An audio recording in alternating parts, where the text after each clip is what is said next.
Voici un nouveau chapitre de la Bibliothèque des mémoires, consacré aux personnes qui ont vécu le cyclone, ou non à Mayotte, mais surtout qui ont travaillé ou qui ont fait des actions bénévoles à la suite de l'événement. Bonne écoute. Est-ce que tu peux te présenter en quelques mots? Oui, bonjour, je m'appelle Madame F. Je travaille à la Croix-Rouge depuis 2023. Je suis à la Croix-Rouge. Depuis combien de temps tu vis à Mayotte? Je suis à Mayotte depuis 2001. Ça fait 25 ans que je suis à Mayotte. On va parler ensemble du cyclone Chido. Toi, est-ce que tu avais déjà vécu un événement climatique de ce type ou un autre important, style ouragan, tremblement de terre, tsunami? Non, j'ai jamais vécu. C'est la première fois. C'est la première fois que j'ai vécu ça. Est-ce que tu avais entendu de la part de ta famille ou des amis des récits ou des histoires de ce type d'événement avant? Oui, on entend, mais on voit la télé. Quand on regarde la télé, on voit ce qui se passe en dehors de Mayotte. Mais à Mayotte, j'ai jamais vu ça. C'est la première fois que j'ai vu ça. Il y a eu des annonces sur le cyclone et beaucoup de gens ont cru que ça n'allait pas toucher Mayotte. Est-ce que toi, c'est ton cas et est-ce que tu as eu la possibilité de t'y préparer? Les annonces, quand j'étais au travail, c'est là qu'on m'a dit qu'il y a un cyclone qui va passer. Et moi, j'étais pas sûre de moi. Et j'ai dit que ici à Mayotte, j'ai jamais vu ça. Je pense que c'est même pas vrai. Après, en rentrant à la maison, c'était vendredi. En rentrant à la maison, j'ai un enfant de 4 ans. Il m'a dit, maman, maîtresse a dit que il y a un cyclone qui va venir. Après, le petit, il m'a dit que quand le cyclone va venir, toutes les maisons vont disparaître et on n'aura rien. Et moi, comme le petit dit comme ça, moi, je n'ai même pas cru parce que j'ai dit à le petit, comment ta maîtresse, elle sait que ça va se passer comme ça. Après, on est resté jusqu'à la nuit. Quand c'était à 19h comme ça, on a préparé, on a mangé, quand on a fini de manger. Après, le petit a aussi est encore assisté. Il a dit, maman, on part d'ici parce que le cyclone va venir. Et moi, j'ai même pas cru, mais comme c'est un petit, il a pris son sac, il a mis ses vêtements. Quand il a mis ses vêtements, il m'a dit que maman, moi, je vais partir vers, j'ai une amie à moi. Il va dormir là-bas parce que là-bas, il y a une maison en dur, parce que la maison va pas tomber. Et c'est là, quand il a dit ça, il m'a dit, maman, s'il te plaît, amène-moi, et si toi tu restes, tu vas mourir dedans. Et c'est là que j'ai suivi mon fils. J'ai amené les papiers nécessaires. J'ai laissé les autres. Je me suis partie. Après, on était allé là-bas, on dormait. Après, le matin, je voulais descendre à la maison. C'est là où que le cyclone a commencé. J'ai resté encore là-bas. D'accord. Et c'était chez une amie? C'était dans un centre? C'est un ami. C'est un ami. Et est-ce que tu penses que ton entourage, tes amis, ta famille, tes voisins étaient prêts pour le cyclone? Non, parce qu'il y avait beaucoup de gens qui étaient chez eux. Quand on partait, j'ai même dit aux voisines que moi, je pars. Ils étaient chez eux. Il y a personne qui est sorti aux alentours. Et tu pensais aussi que ta maison allait résister et les voisins aussi? Moi, j'étais même pas mis ça dans la tête. D'accord. Est-ce que tu peux du coup me raconter comment tu as vécu le cyclone quand tu étais avec ton enfant, c'est ça? Et Mes 3 enfants, j'ai 3 enfants. J'ai 3 enfants. Là où j'étais, c'est là où que j'ai pris l'électricité. On a vu que l'électricité était en train de faire le masse. Après, la dame qu'on était chez elle, elle est partie couper le compteur et elle nous a laissé à la maison. Quand elle nous a laissé, elle nous a téléphoné, elle nous a dit que tous les maisons tôles sont tous tombées par terre. Après, elle nous a dit que elle avait amené aussi ma fille. Elle a dit que on n'arrive même pas à trouver le chemin pour revenir. Et moi, je croyais même pas parce que j'étais dans une maison en dur. On voit même pas dehors ce qui se passe dehors. il n'y avait pas de, tu n'entendais pas les bruits, Si, on attend le bruit. Quand le cyclone est là, on attend le bruit. Mais les maisons, on n'attend même pas parce qu'on était dans une maison en dur. Et toi, comment tu l'as vécu, le passage? Je sais pas, quand tu l'as vécu au niveau de tes émotions, c'est Quand très vite, toi, c'était pas très vite. C'était long parce que quand on était là, il y avait beaucoup des enfants, parce que les gens qui étaient aux alentours de la maison que j'étais, Ils ont vu que les maisons sont commencées à tomber. Ils ont venu pour nous, qu'on était ensemble. On était en train de lire le Coran, les enfants, les adultes, qu'on était là. On a prié, on a demandé à Dieu pardon. Et quand j'ai vu le meuble, il y a une meuble qui est dans cette maison, qui était dans cette maison, qui était en train de pousser, que c'est là que je pensais que voilà, le cyclone est vrai. Et pendant ce moment où le cyclone est passé sur la maison, qu'est-ce qui t'a permis de tenir, enfin, déjà, est-ce que tu as tenu? Il y a des gens qui ont craqué, d'autres qui étaient plus forts, etc. Chacun a eu ses propres réactions, si tu étais seul, à plusieurs, avec de la famille ou d'autres personnes. Toi, qu'est-ce qui t'a permis de tenir, si tu as tenu? J'ai compris que comment tu t'es senti émotionnellement au moment du cyclone? Est-ce que tu as eu peur? Est-ce que tu as pensé à autre chose? Oui, j'avais vraiment peur. Parce que je croyais pas. Et quand j'ai vu réel, j'avais vraiment peur. J'avais même peur d'aller chez moi. Du coup, est-ce que toi, t'as prié, c'est ça? Oui, on a prié, on a lu le Coran, sans faire des ablutions. Il y avait pas tout.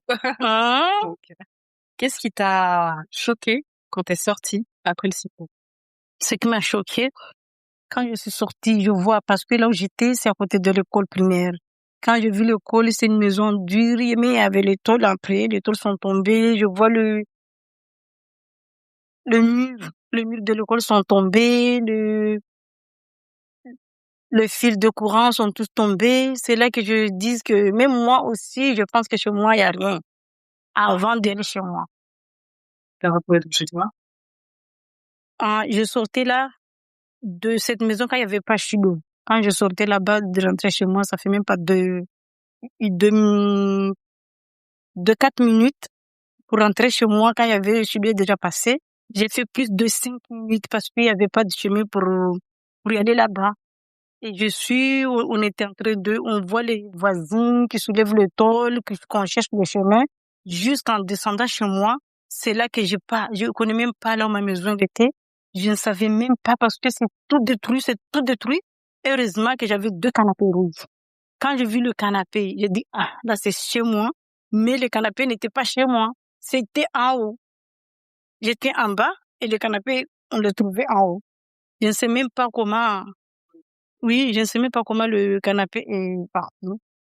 Après, quand j'ai descendu, c'est là que j'ai vu le meuble que j'avais. Je vois qu'ils sont tous là. Est-ce que tu peux nous raconter l'après-cyclone? Il y a plusieurs phases dont on se rend compte quand le cyclone c'était en décembre. Là, on en parle ensemble, on est au mois d'avril. Mhm. Il y a plusieurs étapes. On voit enfin, 1 à 2 semaines après, 1 mois après, 3 mois après. Comment ça s'est passé pour toi dans ta vie, au travail, et comment ça t'a impacté? Et quand j'ai vu que ma maison est volée, j'ai resté pendant le deuxième jour, le troisième jour. C'est là que ma chef envoyait mes collègues pour me regarder parce que j'avais dit ça au boulot, que moi je crois pas qu'il y ait un cyclone. Après, mes collègues connaissent bien que moi j'habitais dans une maison en tôle. C'est là que ma chef a dit qu'il faut que vous allez la chercher. Et le jour qu'ils étaient venus, moi j'étais pas à la maison, j'étais partie à la campagne avec une voisine. Après, quand ils étaient venus, on m'avait pas vue. Après, ma chef, ils ont venu dire à la chef que on m'a même pas vu, même mes enfants, ils ont rien vu. Après, la chef, elle a dit que vous retournez demain. Après, le lendemain, c'est là ils ont venu. Après, on s'est trouvés. Ils ont laissé un message. Il y avait mon mari qui était là. Ils ont laissé un message à mon mari de me dire que eux, ils étaient venus. Après l'autre jour, quand j'étais venue me voir, c'est là qu'ils ont pris mon téléphone. Ils ont dit qu'on a mis le téléphone pour confirmer la chef qu'on t'a trouvée vivante et les enfants sont bien. Après, demain, tu viens au travail. Oui, je dis oui. Quand je suis venue au travail, c'est là que j'ai raconté à ma chef que j'ai perdu ma maison, j'ai tout perdu.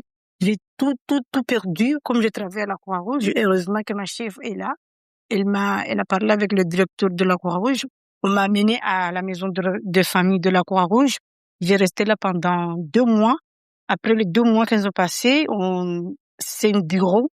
Les gens qui travaillent là-bas voulaient leur bureau pour travailler. Après, ils ont fait encore m'envoyer à une maison, ils ont discuté encore. On m'a envoyé dans une maison relais de la Croix-Rouge. Et là, je suis dans la maison de relais de la Croix-Rouge.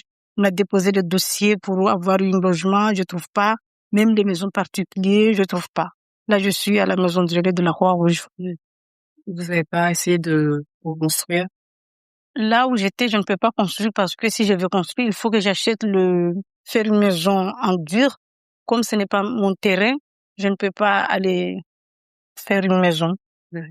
Et t'as eu le courage de retravailler tout de suite? Je travaille quand même, j'ai pas le courage, mais je travaille quand même pour aider les autres parce que c'est mon travail. Mon travail, c'est aider les autres. Comme je suis vivant, même si j'ai pas de maison, mais j'aide les autres pour savoir leur situation. Est-ce que tu as un avis sur la manière dont les choses ont été gérées à Mayotte? Ah, moi, je pense que c'est bien passé parce que comme la Croix-Rouge est là pour aider les gens, la Croix-Rouge, on s'est organisé, on a sensibilisé, on rentrait dans les maisons en tôle pour regarder les gens comme nous, on traverse le service EHA. C'est nous qu'on occupe le Bonfontaine, le Rampe. On a des référents partout. On est parti voir les référents, les enfants, les maisons. On a tout recensé. Après, on nous avait donné des puces. On a distribué des puces d'orange pour que toutes les familles qui n'ont pas eu de nouvelles de leur famille, on a tout fait pour aider les gens, pour s'en sortir dans la misère. Oui, on a beaucoup aidé, on nous a donné des choses à distribuer, on a même distribué des bons, on a beaucoup distribué des choses à aider les gens. Bon, pour toi, c'était bien géré? Oui, c'était bien géré, mais quand même si j'ai pas de maison, mais là, je suis bien parce que je me suis en sécurité là où je suis. Je me sens en sécurité quand même. Est-ce que tu souhaites rajouter quelque chose pour les gens qui vont écouter? Ça peut être tes amis, ta famille, peut-être tes collègues tard. Est-ce que la parole est libre si vous voulez dire quelque chose? Je ne sais pas. D'accord. Tu veux que je te donne des exemples de choses qui ont été dites? Il y a des gens qui ont remercié pour les opérations de distribution de nourriture individuelle. Il y a des gens qui étaient hautement en colère, pas contents, ils se sont dit que le gouvernement avait pas fait son travail, que les maires, ils avaient volé la nourriture, etc. Il y a vraiment eu plein de commentaires très différents. Les gens qui m'ont dit que en fait, ils avaient pas pu contacter la famille, mais que voilà, ils avaient bien pensé à eux et que c'est pas facile de lutter avec la crise. C'est un peu tout ça. Moi, personnellement, je remercie beaucoup la Croix-Rouge parce que la Croix-Rouge m'a aidé et aidé les autres. Comme on m'a aidé moi-même après, on a aidé les autres, la distribution de nourriture. On a trouvé, mes enfants vont à la mosquée, on trouve les nourritures, les enfants sont au collège de Passamanti, ils ont encore dit, on leur a donné de la nourriture. C'est bon, c'était bien passé. Je te remercie pour ton témoignage. Et si tu n'avais pas d'autres questions.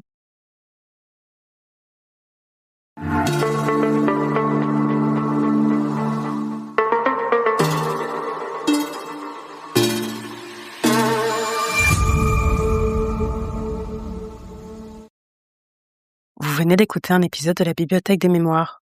J'aimerais remercier les personnes qui ont participé à la création de cet épisode, du montage au témoignage, et vous remercier pour votre écoute. À bientôt pour un prochain épisode.